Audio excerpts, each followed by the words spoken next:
Hello, my name is Marcus. Welcome to Spill It. This is my little show that I get to talk to people from all over, from all different walks of life, about loads of different topics, loads of different subjects. It's a free for all. Come in, come and say hello, come and leave me a comment. And if you're wanting to come onto the show, all you have to do is ping me a message and let me know. And you could be coming and sitting in the little Spill It hot seat while I get to have a little bit of a grilling with you and talk about whatever you want to talk about.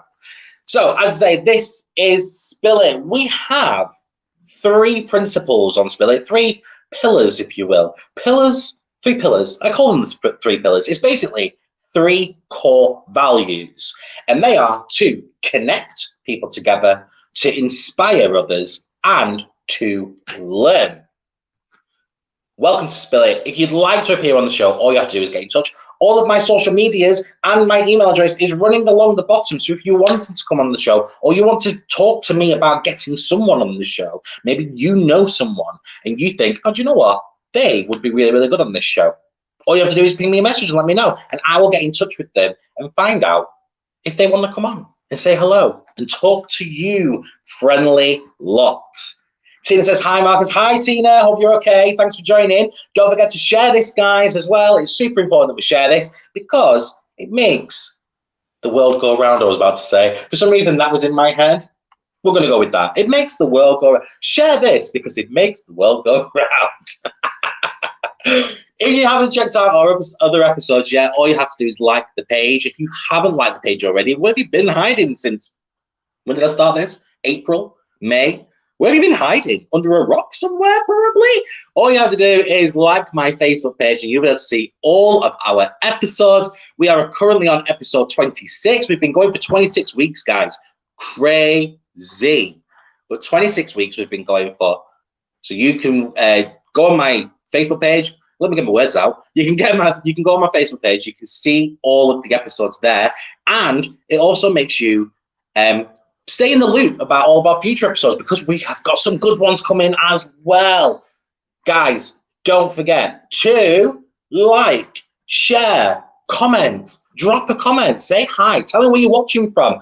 We've had people from all over watching from different parts of the country and overseas as well. Last week, we had somebody watching from Australia. Yeah. The week before that, we have people watching from France and in Germany.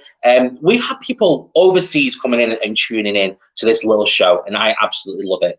And when you do a comment, I get to do things like this. I get to bring it up on the screen, like Tina here. Tina, I've sent you a message about Pippa. I have seen it.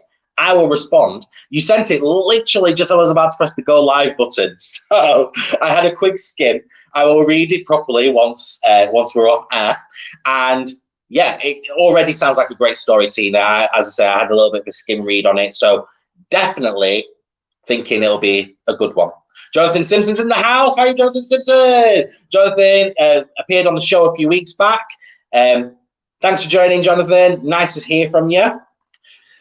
Woo. So get those comments and questions in. It is really, really important, guys, because the more that you comment, the more this Facebook pushes it out to people and says hello to people and goes, hey, guys, look at this crazy little show that this guy's running. Come and watch it. All of these people are commenting, which means it's good. So you guys keep commenting. It also means that we get to interact with those comments too. So welcome to episode 26. This is episode 26. A Merry Christmas for all. This will all make sense once we obviously get into it because Jeff is joining us at 7:15 p.m. to talk about all of the work that he does with the Foxton Centre in Preston. And if you don't know what that is, it will all be made clear to you very, very soon. So make sure that you've hit that share button, guys. It's easy. All you have to do is go onto the little icon that says share and click that and then press yes when it says, are you sure you want to share this? Once you've shared it, it means that other people that might not necessarily like the Facebook page, they can also watch. They can also participate. They can also drop a comment. They can also learn something. It's all about connecting people together and learning and inspiring people. That's the story of Spill It. So there you go. Good, mate. Looking forward to this episode. Oh, cool. Right. Thanks, Jonathan. Thank you. Thank you. Make sure you've shared it, though. Make sure you shared it. Right. So, announcements. One of the things, before I actually get into this, one of the things that I need to write this one down because that's just popped into my head. But one of the things that I need to be aware of is because people have commented and said that I say the word "so" a lot at the start of my sentences. I need to stop that. It's something that I'm working on. Don't worry. It's just my head that wants to fill the space and it wants to say that word. So I'm going to try and not say that word. Oh, Scott's in the house. Scott, it's been a while since I've seen you like on my live. So Scott's in the house. Merry Christmas all. Merry Christmas to you, Scott. Brilliant. Thank you for joining in. Guys, this is going to be an amazing episode and I cannot wait. Anyway, right. Announcements. So, oh, damn it, I said it. You're all going to pick it out now. Never mind. Right. 3 announcements for you. Number 1 is that in the new year, what I'm wanting to do is, I think that this is such a brilliant platform and it's so easy to do and to control and all of that lot. I think that this will be an absolutely amazing opportunity for someone out there in the big wide world, whether they be young or old or whoever, would like to get into either podcasting, live streaming, presenting, journalism, whatever they want to do. I think this would be a brilliant opportunity to bring those people and have a little bit of experience. So I am launching in the new year the Spill It Takeover. So essentially what that means is for a full month, there'll be a month period, so maybe 4 or 5 episodes, depending on the month, where people, you guys, the audience, whoever, can come into Spill It, and it'll be your episodes. So you won't see me as the host, it'll be you as the host. It'll be your son, your daughter, your friend, your family member, whoever. It'll be them that's taking over the show, and it'll be up to them to talk about whatever they want to talk about. You know, I talk about whatever I want to talk about all the time. It'll be an opportunity for them to come along and take over Spill It for a week. So for a whole month period, there'll be different people in this little seat here. Not my seat, this is my seat. But they will have their own seat at home that they'll be able to come and take over. So if you know anybody, or if you want to get involved and take over Spill It for a week, let me know, because in the new year, it's going to be great for that Spill It Takeover. Kat says, say the word. Say the word. Say the word. As in, like, say my word? As in my trigger word that I'm not allowed to say? Is that what you're saying? Or are you saying say the word because you want to take over? Aha. Tracy says, I'm going to count how many times you say that word now, so don't stop saying it. It's you. I can't help myself. It's something in my brain that's like, you have to say that word to start the sentence off, and I really don't want to. Kat says, hell yes. Kat, if you want to come and take over, I'm more than happy. Let me know. We'll connect after this show. And you can take over. That's so good. So I do not want to stay. You're making me say it. I don't want to say it. Ha! Anyway, right, moving on. Announcement number 2. So we got the takeover. Great. Okay. We have also got a child-friendly episode coming up on the 23rd of December. Crazy, crazy, crazy. Spill It presents a virtual message from Santa. It's going to be an episode for Santa, essentially, or from Santa. Santa will be here in the hot seat as a guest, talking to all the kids. We'll read a little story. We'll read a little bedtime story because obviously it's 7 o'clock and kids should be going to bed around 7 o'clock. In my head, they should do anyway. But, you know, Santa will be here. Santa will be talking to the kids, fully interactive. So if your kids want to drop a message to Santa as a comment, then they can do, and Santa will respond.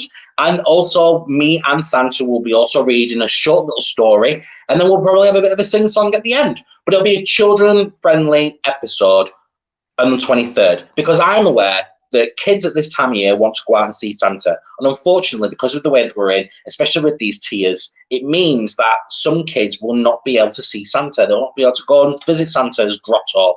And speak to Santa. So what I'm doing is that we're doing Santa here. We're doing a virtual call with Santa. So Santa will be here on the Spill It Show on Wednesday, the 23rd of December. So I'm really hoping, save the date, guys, save the date. It's going to be amazing. Scott's giving laughing friendlies. Laughing faces. I can't even speak. Laughing faces. Tina, you should give £1 to charity every time you say that word. Right, I'm just going to be myself, guys, right? You're going to... Right, tell you what. Drop a comment every time I say that word. That's fair enough, right? So drop a comment with the number. So once I've said it the first time, then say that. Number 1, then 2. And then whoever can keep up and drops the most comments with the number that I've said it how many times, I'll sort out a prize. You just said it. Well, if it's mid-sentence, I'm not counting it. It's only if it's the start of the sentence. There you go. This is going to be so fun. Anyway, right. Then, number 3. It has been brought to my attention that there may be certain subjects that some people want to talk about, and I have not really given them the spotlight, if you will. Let's say there's obviously a lot of different subjects and things like that I would love to talk about every single week. There are obviously a lot of different subjects that are close to me that I would love to talk about every single week. However, I do book people, and I do book people on the weekly basis. I've got bookings now all the way now up until March. Like, I'm now taking bookings for March, which is mental, but it does mean that things that you want to talk about and the things that mean a lot to you kind of get overshadowed by certain other subjects. So if there's something that you specifically want me to raise awareness to, and you don't want to be on the show, that's fine. But if there's a specific subject that you want to talk about, or want me to talk about, or want me to highlight, then let me know. And what I will do is that I will look in my diary and I will see if there's anything that I can do to shuffle some things around to ensure, I can see the numbers going up, to ensure that these subjects get talked about. Because I don't want anybody to feel like their things aren't being spoken about, if that makes sense. So yeah, if you want me to talk about a specific subject that is relevant to you, more relevant to you, let me know. Whether it be, I don't know, RSPCA, dogs who are left at home and stuff like that, whatever it is. If you've got something that you want me to talk about, then drop me a message and let me know, and I will do absolutely everything that I can do to get that subject raised for you. Okay, cool. They are my announcements, which means that we are going to move on to our competition time, ladies and gentlemen. Competition time.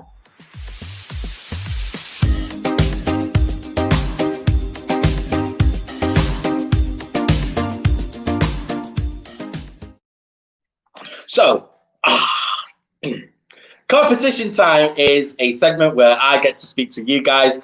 You guys get to interact with me, and we get to raise a competition, and you get to win Spill It merchandise and things like that.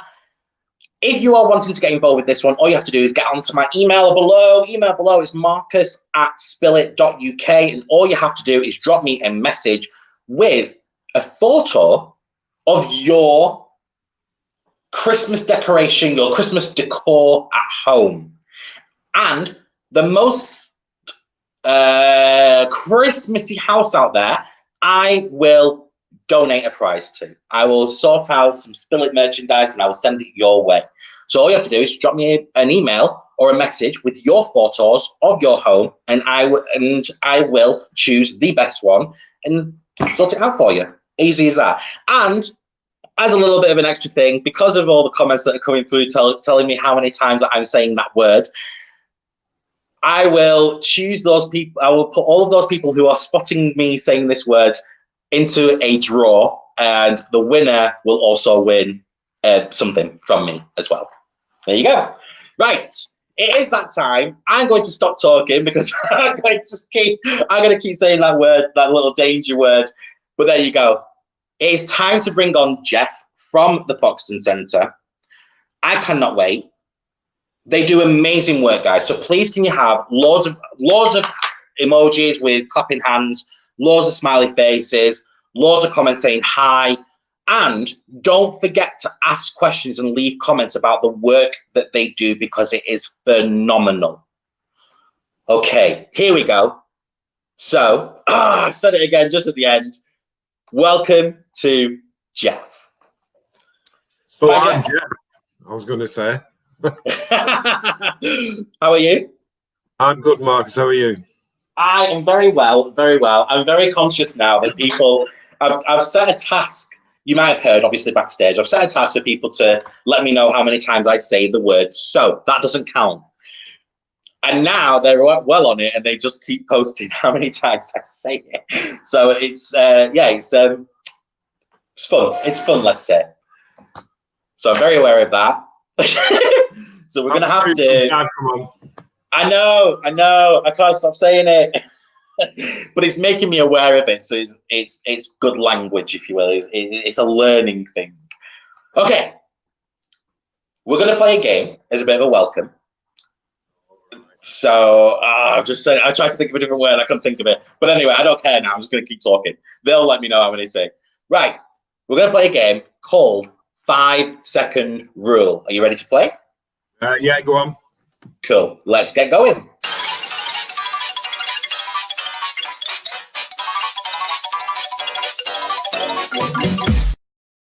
5-second rule is a game that I like to play with all my guests.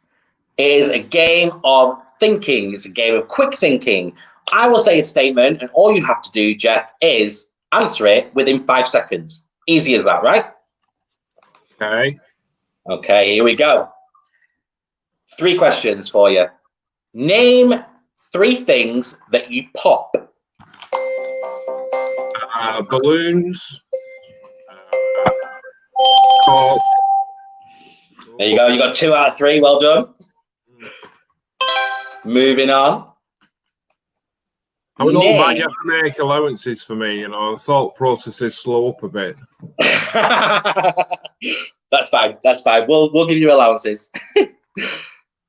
Name 3 things that you do while no one is looking. Pick your nose, scratch your bum, and your ears. Pick your ears. Well done. All 3 right there.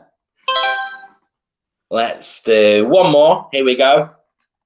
Name 3 smells that make you gag. Vomit. I don't know. You got 1 on that one. You got a good score. Well done. And what I'm going to try and start doing is keeping score. So you've got 6 right. You got 6. So well done. 6 out of 9. Congratulations. That's a B, probably. Sorry? That's a B, probably, is it? Yeah, it's a B. It's a B. We'll go with that one. Right. How are you? Did you enjoy that? It's too much thinking at this time of night, definitely. I enjoy it because it keeps you on your feet, and you suddenly start spouting things that you probably wouldn't spout. Claire says lots in response to the smell. Which smells make you gag? So there you go. And Scott says pressure time with this game. It is. There's so much pressure. So here we are. Right, we're going to do a bit of question and answers, if you will, but you're going to lead it. Here is your first question. Who is Jeff? Well, he's an ordinary bloke, really. I was born and brought up in Wigan, which is not far from Preston. So I'm a pie eater. I own up to it. Oh, I am celiac as well. So seriously, I cannot eat pies, which is absolutely gutting. So I've done lots of different things in my life. My training is really as a youth worker. I've lived across the country. I've worked in Ireland as well as in the UK. My big passions, I guess, are youth work and homelessness. And being at Foxton, I get to do things about both of those things. In my spare time, in my private life, I've been a foster carer. I've got kids. I've got a grandchild, which is absolutely fantastic. I love motorbikes. Coming from Wigan, rugby league fan, funny shaped ball. Love that game. Such a powerful game. For those of you who are interested, I don't know if you've picked up about someone who used to play for Leeds Rugby League Club, who's called Rob Burrow. He's got motor neuron disease. He only finished playing a couple of years ago, and he's confined to a wheelchair now. And Kevin Sinfield, who was one of his colleagues, has just run 7 marathons in 7 days and raised over £1 million for research into motor neuron disease. Wow. Rob Burrow will be my pick for Sports Personality of the Year rather than some of the pampered ones that there are on the list. Anyway. So you talked about, obviously, the Foxton Centre. You started with the Foxton Centre. Talk to people about, because we've got people watching all over the country. Right. What is the Foxton Centre? That was a really good question. How long have we got? 7:45, was it? The Foxton Centre was 50 years old last year. So it's 50th anniversary. Didn't realise it was 50. Oh, yeah. So it predates me a little bit. It was built as a youth and community centre in the 1960s and had links to the Church of England, the Blackburn Diocese of the Church of England. Since then, things have grown and changed, and its mission's changed a lot. We still do a lot of youth work for Avenham and Frenchwood, which are, for those of you who know Preston, who are from Preston, probably kind of, one of the more deprived areas in the city. But now we do an awful lot of work with homeless people, particularly street homeless people. And we have another strand of work, which is working with street sex workers. Preston has quite an active red light area still. You'd think in the days of the internet, that sort of stuff would have disappeared, but it hasn't. It's alive and kicking. And we also run a social enterprise for some of the people who are making the way back from lots of problems and chaos in their lives. It's a chance to learn some employment skills and do some positive things with their time. So we have a little factory unit, and people make stuff out of recycled pallets and things, stuff for your garden, all that kind of stuff. So that's kind of a brief overview of what we do. The homelessness work ranges from outreach work around the city centre. So we have a team that goes out looking for people who are sleeping rough, engaging with them, trying to encourage them to come in. And they go at different times of the day and night, because there are different people who emerge on the streets at different times. Then we have some emergency accommodation. And we've got about 21 people in emergency accommodation tonight. And then we have some move-on accommodation for there. So we've got 11 shared houses in the city. So we have about 32 tenants in those properties, all who've been street homeless at some time, plus 40 flats through a partnership with a local housing association. They're all people also who've been through that kind of life. And then various other bits of accommodation. I think when I did a quick toss-up before I came on, we were supporting 126 people. Wow. In accommodation. So that takes a lot of doing. A lot of the people have what we would call multiple and complex needs. So that might be addiction issues, mental health problems, offending behaviours, all those sorts of things usually rolled into one. So stepping forward out of that life into a different life can be really complicated for people. So our staff do a fantastic job. They're the ones who do all the work. I just sit in my posh office, that kind of stuff. Well, I'll do some things. for those of you who don't know much about rough sleeping, it can be easy to say, it's kind of self-inflicted and it's a lifestyle choice and all that. If I say to you the average life expectancy for rough sleepers in Britain is 43, so it's probably half what you and I would expect. Us blokes live a bit less than women, who are generally much healthier. But yeah, 43 as average life expectancy. Now, if you said that about any other group of people will be up in arms and really upset about it. But it kind of goes past without people noticing. It's a really kind of sad situation. We've had a lot of deaths of people associated with our project this year, far too many. Fortunately, not COVID related. So that's a little bit about kind of what we do. Tracy has asked a question. How many nights are they allowed to stay at Foxton? Right. Well, they don't stay at the Foxton Centre itself, which is our main building. We have, when COVID kicked off, the government said they wanted everybody to come in off the streets. Obviously, people out on the streets, nowhere to sleep and whatever, at risk of catching COVID and spreading it. So there was some funding given to the city council, and initially they took over a hotel, like a lot of local authorities did, and also some student accommodation. When it was the hotel, people just had a room, an ensuite room, which was great, but no catering facilities. So it was sit, watch the telly, and eat some pot noodle, really, which isn't good for anybody. So the student accommodation, which had been empty for a couple of years, was brand new, has kitchens and whatever. So it's a much more a much better living environment, really.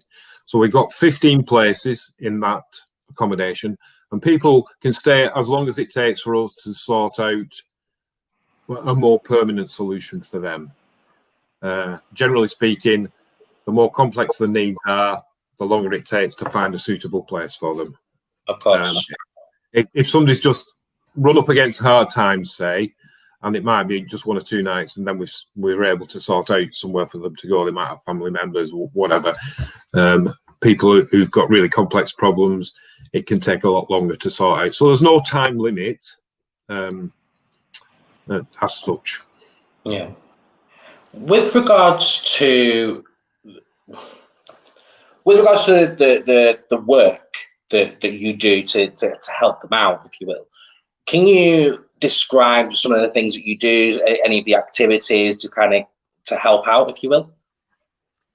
If I describe the story of one guy that we worked with, so I'll call him John. That wasn't his name, but our outreach team made contact with him out on the street. He didn't want anything to do with organisations, agencies, anything like that. He just wanted to carry on doing what he was doing.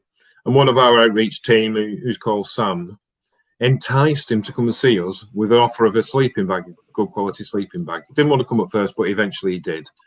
And when I talked to John, he said, "That's when you got your claws into me." Prior to COVID, we would have a breakfast for rough sleepers in the morning, so you could come get some hot food. And as a group of staff, we'd sit around and have breakfast with people and talk to them and just have a normal discussion with them, not a sit down, we'll do an assessment, what are all your problems, tell me, all that kind of stuff. That can come a bit later. So what happened with him was we persuaded him to come into our emergency accommodation. He stopped there for a while. We got him a place in one of our shared houses, right? And he did really well in that accommodation. He was a heroin addict, okay? That was his thing. And we got him into treatment with the local drug and alcohol team. So he was put on a prescription and stabilised from that point of view. We sorted out his benefits, so he had some income coming in. He then joined our social enterprise. This guy used to run his own kitchen fitting business, okay? But his life had fallen apart. And what he said to me when he first came in, he didn't realise how long he'd been on the streets. It worked out at 9 years. Wow. Okay, he got into, a lot of people get into a position where they're just existing from day to day, and it was only when he had time and he sat down and he thought about it. It's been 9 years lost to the streets and to heroin, basically. So having something positive and constructive to do during the, as well as having somewhere to live, it was really important to him. So taking part in the social enterprise, making stuff, feeling useful and valuable. We all like to feel that, don't we? You know, have a proper role in life and that. Just have people to talk to and have a laugh with, joke around with.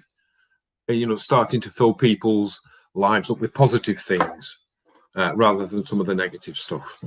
So that's, I suppose, a snapshot of some of the things that we do. Lots of these people have lots of trauma in their background.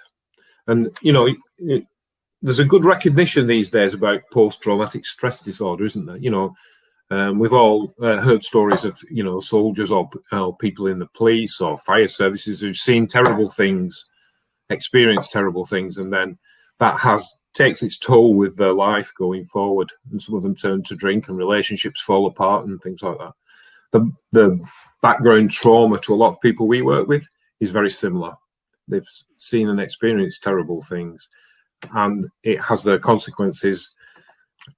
consequences, if you like, for how they manage to kind of live their life. So, and it just Kirsty saying that, yeah, I'm sure if he was here talking to us, and he would talk to you, he'd say, you know, he didn't know how he was going to carry on, and sort of that being able to have a role and to do things made him feel worthwhile.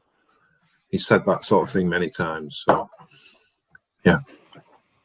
I mean, it links nicely to one of the questions that somebody has asked as well. Has there been a big increase since the start of COVID? Leela was asked. It's a really difficult question to answer.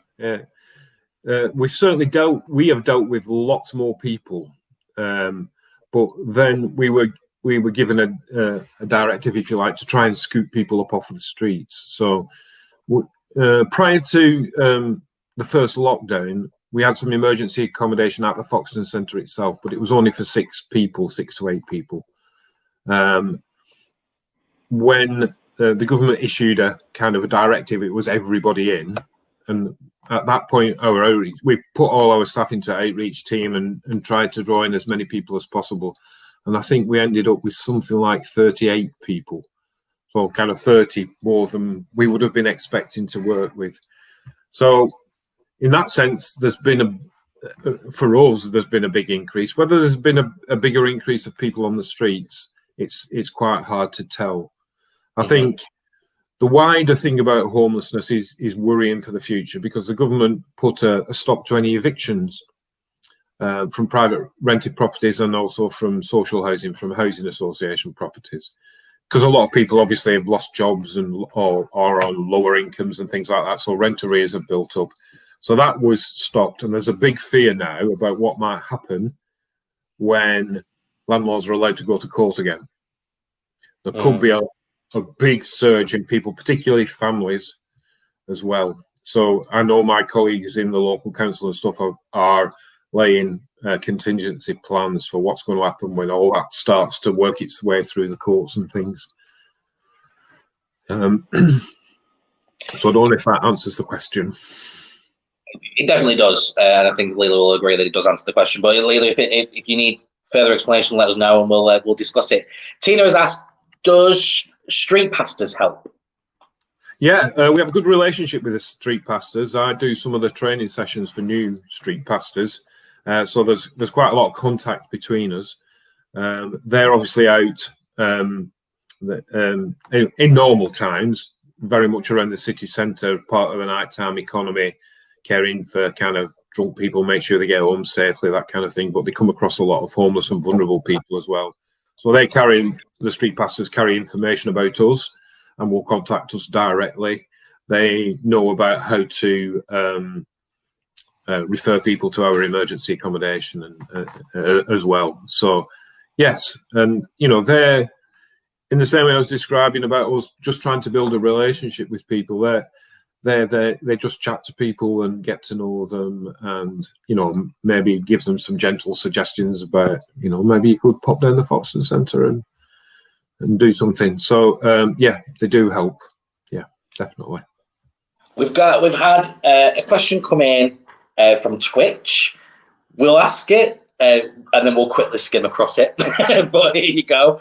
What kind of toothpaste do you use? I use Colgate, a blue one. There you go. Whole answers your question. Random question, but there we go. We'll answer it. Right. So the support that you give doesn't stop. Just because obviously people work from 9 till 5, people have this mentality that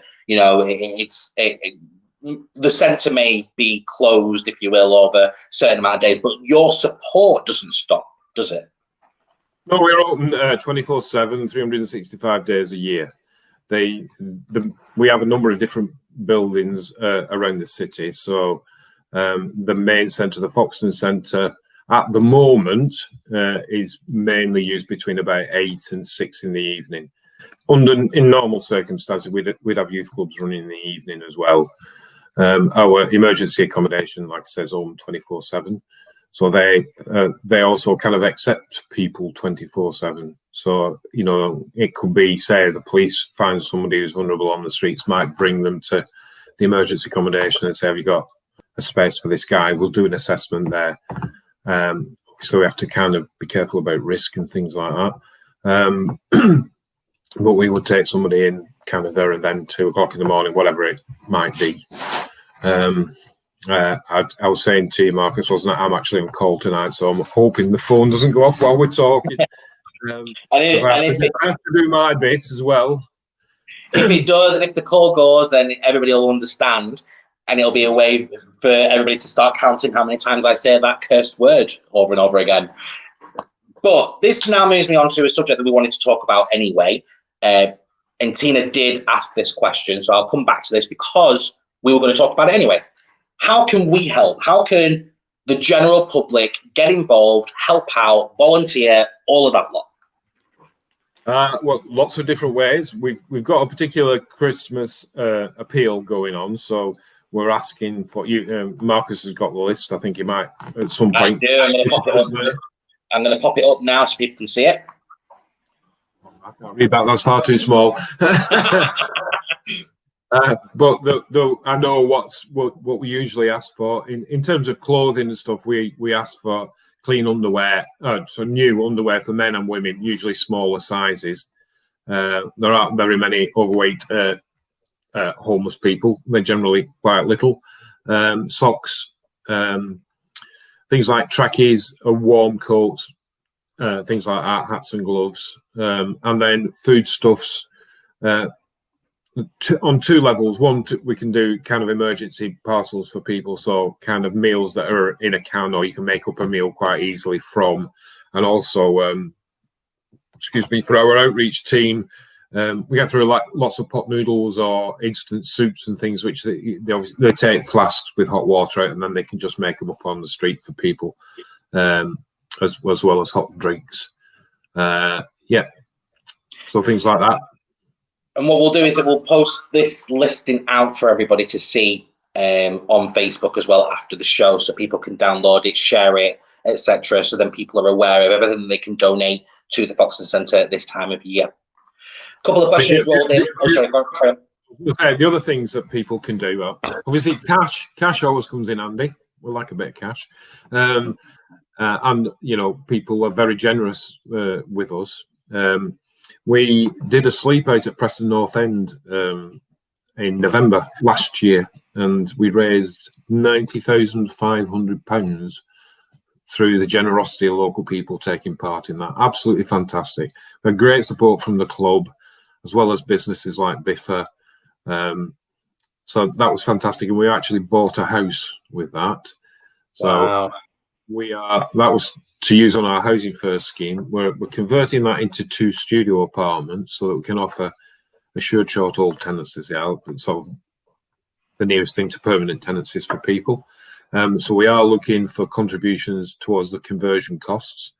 We spend 84 grand plus legal fees and whatever on the property itself.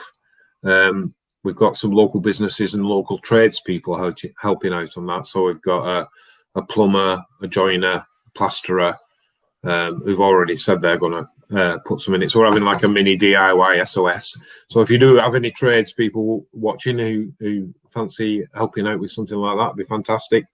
Also, kind of materials for that property. So we've had a couple of kitchens donated by a kitchen supplier. They're not huge ones, but that's great. But anything like that to help us set up that property properly. And then it's a bit difficult with volunteering at the moment with COVID. It makes it really difficult. But the new year, perhaps as things start to calm down again, we'll be looking to recruit volunteers across the different services that we have to get involved and do things. So it could be helping out a youth club. We took over a park part of a park in Avenham about 2 years ago, and the kids there did a crowdfunding campaign and raised 20 grand for it. It was a former bowling green that the council just weren't maintaining anymore. So we've converted it into a really nice space. It's in a dip. It's surrounded by trees. It's just really tranquil. It's full of bird song in the summer and stuff. It's a lovely space, and we built a kind of a prefab building on it with the money that the kids crowdfunded, and it was match funded by Comic Relief. A lot of the homeless guys have volunteered up there, and they built the foundations for that. We've made garden areas. We've made a terrace seating area, and we hope to do some outdoor stuff there. This summer, I was hoping we'd do some outdoor cinema, and maybe some music. Didn't happen because of COVID, but maybe next summer. Fingers crossed. Fingers crossed. Yeah, we can do that. There's opportunities to volunteer there as well. So, if anybody wants to volunteer, it might not be immediately that we will do it, but if you can email us if you use the info@thefoxtoncentre.co.uk, which is like just our general sort of email address. Thefoxtoncentre.co.uk, say. Yeah. There we go. So info@thefoxtoncentre.co.uk. Yeah. So that's for anybody that wants to volunteer. But what we'll also do is we'll put a call to action out for anybody that wants to get involved as well. Let me know as well going forward, and if there's anything that you want, I'll put a call out on the Spill It page, and we'll see who wants to step forward and help out as well. Yeah, brilliant. Diving back into the comments, there was a couple of comments that came through. Two of them are very, very similar anyway. So Tina has asked, do you have a Just Giving page so people can donate? And then Scott has asked something similar as well. For those further afield, because Scott lives in Wales, for those further afield, do you have a PayPal option /page? So basically, how can people donate money if they wanted to?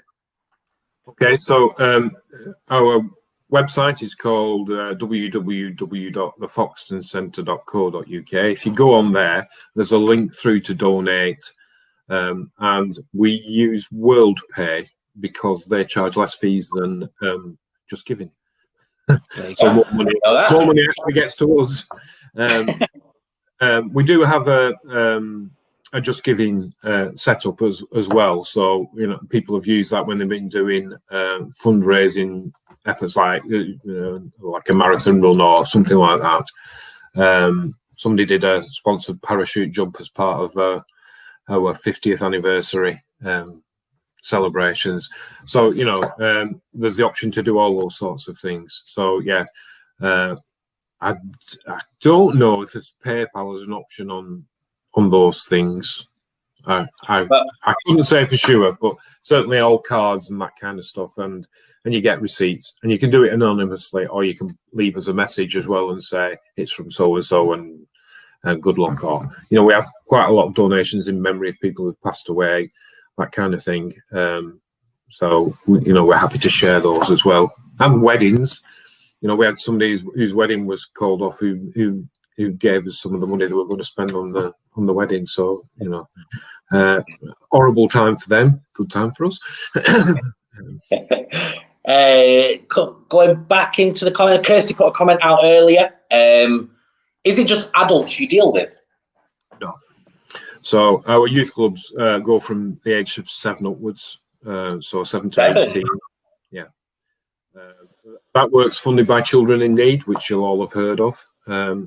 Unfortunately, the funding for that ran out 2 days ago, and Children in Need had closed their grants programme earlier in the year, their general grants programme, to go to a COVID-specific one. So we've got a bit of a hiatus. It's just reopened now, so we'll be submitting a bid, and we'll try and keep the youth work ticking over, hopefully till we get another grant from Children in Need.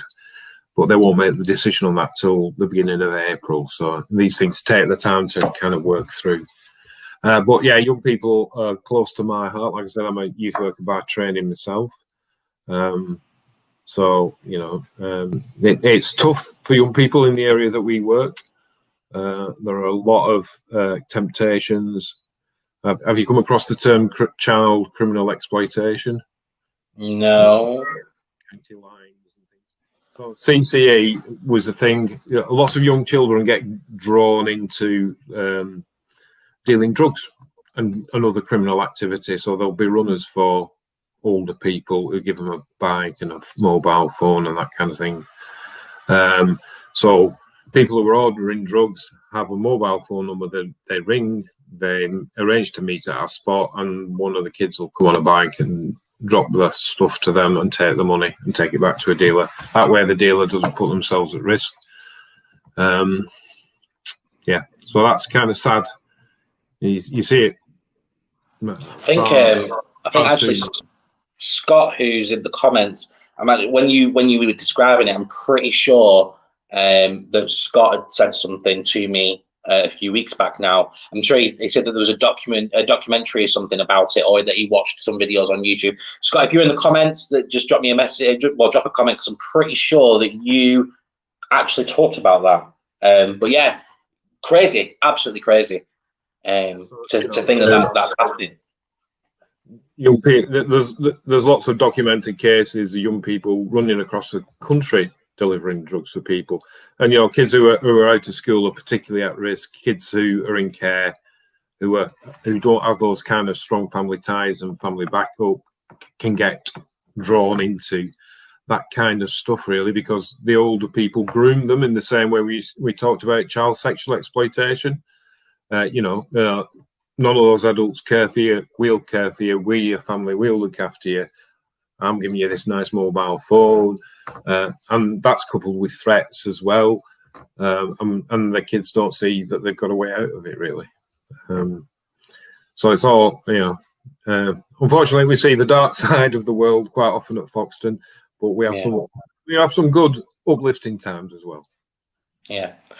Speaking of uplifting times, one of the questions that Kirsty had asked, will there be another sleep out? My partner works for PNE, but we weren't able to take part in the last one. Yeah, we thought we'd give it a rest this year, and we had aimed to do it in 2021. I'm fingers crossed for it. The club are very supportive. Tom, who works for the community trust, that's not his proper name, but I can't remember what full title is. He's very supportive. Louis Moult, you know, he put a lot of effort into helping us organise that last sleep out. He's still really supportive of it. So yeah, hopefully maybe sort of November time in 2021. It took masses of effort in last year, so we thought we'd have a rest this year, but we hope to do it again in 2021. And it was a magnificent effort by people. I know when we started off discussions, it was some guys from Biffa, the waste company, and Ed from Blog Preston, who came along and said, we've got this idea, we want to do something. And I thought, oh, all right, okay. And they said, we want to raise £50,000. I said, £50,000? I thought, oh my God, that's never going to happen, you know. And in the end, we raised over £90,000. It's just incredible. I saw it advertised everywhere, like photos, people saying that they were participating in it. It was incredible to see. Over 300 people sleeping out in the concourse at North End, and obviously, it's not what people experience when they're sleeping out. Of course, because it was one night, and we're all going to go to our warm beds afterwards and whatever. But it was horrible. You know, one level it was cold. The floor was hard.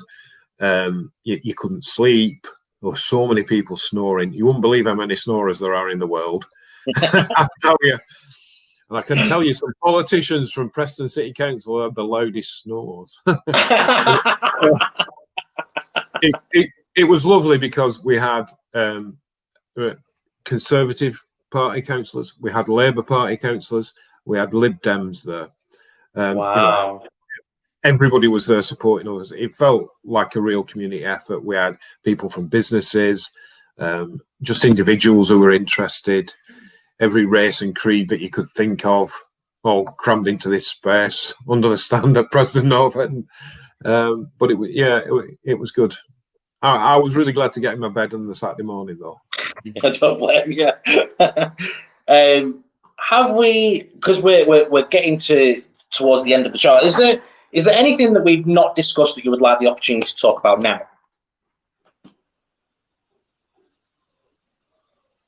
You're not asking me. You're asking everybody else. I'm asking you. I'm asking you. Asking me as well. So, is there anything that we've not covered?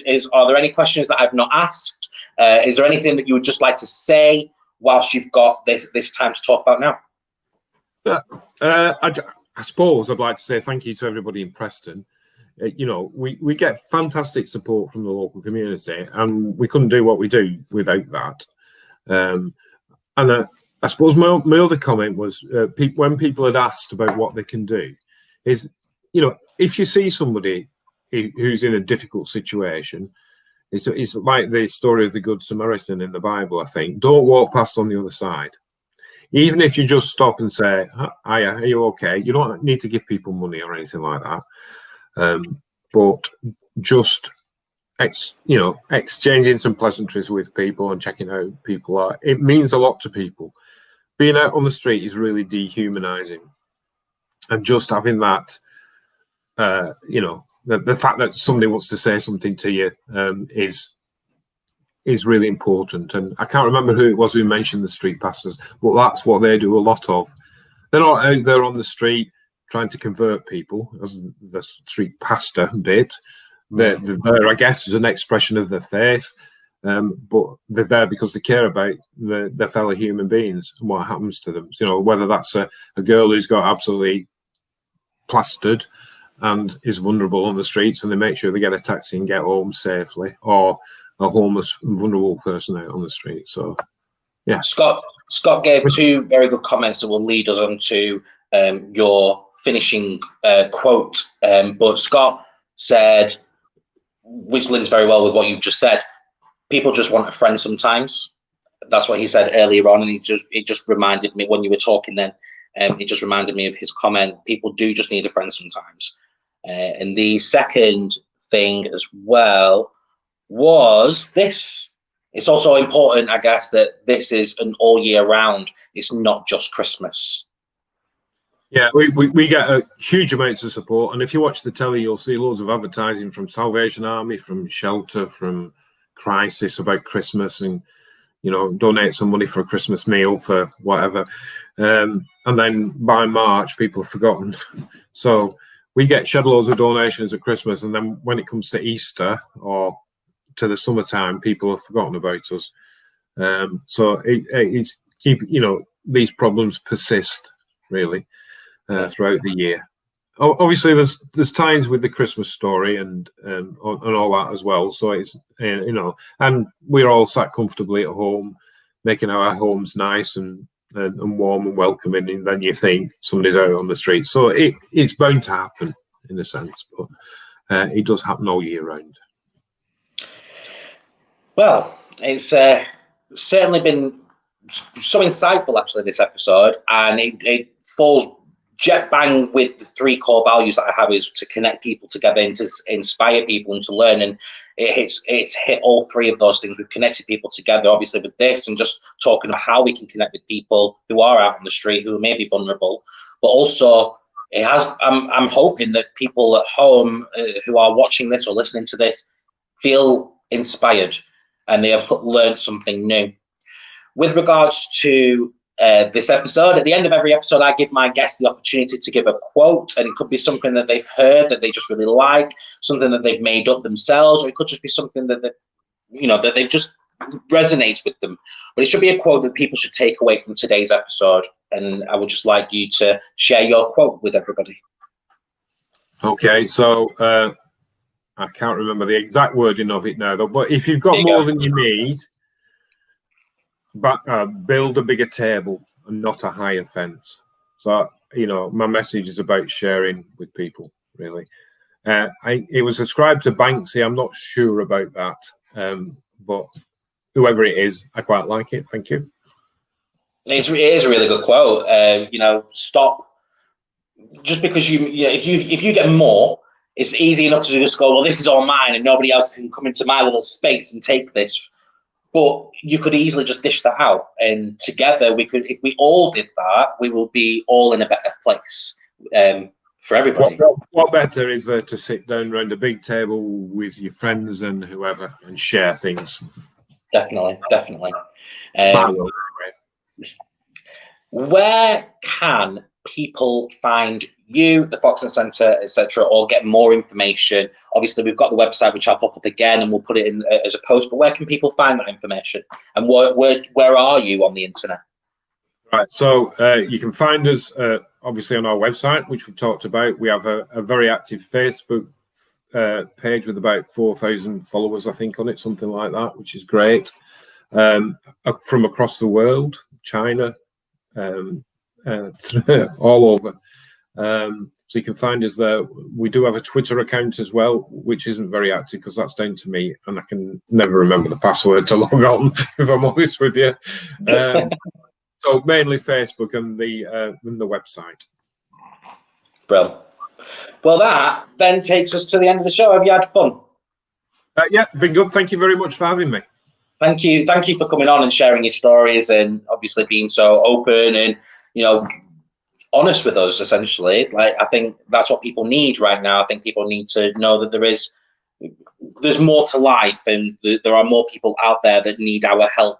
And to be able to speak to you, I donate so much stuff to yourselves every single year, which we'll get into very, very shortly. But to have you on the show, it's such a privilege. Thank you for coming on and sharing your time with us on this little show of mine. Thank you so much.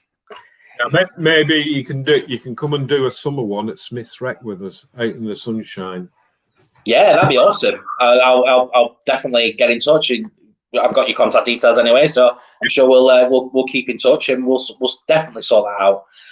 So, as for you guys at home watching and listening, thank you so much for participating. Thank you so much for watching and interacting and leaving your questions. Don't forget as well, the live will continue. Obviously, the live will be on Facebook straight away. You can still interact, and either me and Jeff can come onto the comments and we can interact with it as well. So if you've still got questions, please drop them into a comment box and we'll continue talking with you after the live as well. Next week's show we have got is called A Merry Tippings Christmas. We have got the Tippings from Cotton, who will be coming on the show to talk about all the work that they do, making the most Christmassy house in Preston and raising money for charity. If you're wanting to find more about me, my name is Marcus Wright. You can find me on all social medias, which are scrolling across the bottom there. You have my email, my Facebook, Twitter, Instagram, and more. If you wanted any of that information, it's now scrolling across. Get on it. But when I am not doing this show, I run a dance exercise class called Dance X. And at the moment, we are doing Dance Xmas, which is something that I do every single year. We raise money, and we also donate any of the food and clothing and things like that for the Foxton Centre, which we've done it for the last several years now. And this year is no different. So if you wanted to get involved with that, just drop me a message and we will get in touch. My email for anybody that wants to get in touch with me directly is just marcus@spillit.uk. And if you are wanting to get involved and support this, you can donate anything to this show, and you can also head over to redbubble.com where you can buy merchandise. And that then takes us to the end of the show. So thank you. That's your last one. Thank you so much for participating. Thank you again for joining on, Jeff. I hope you've enjoyed yourselves, and I hope you've enjoyed the show. From me, for now, it's a goodbye.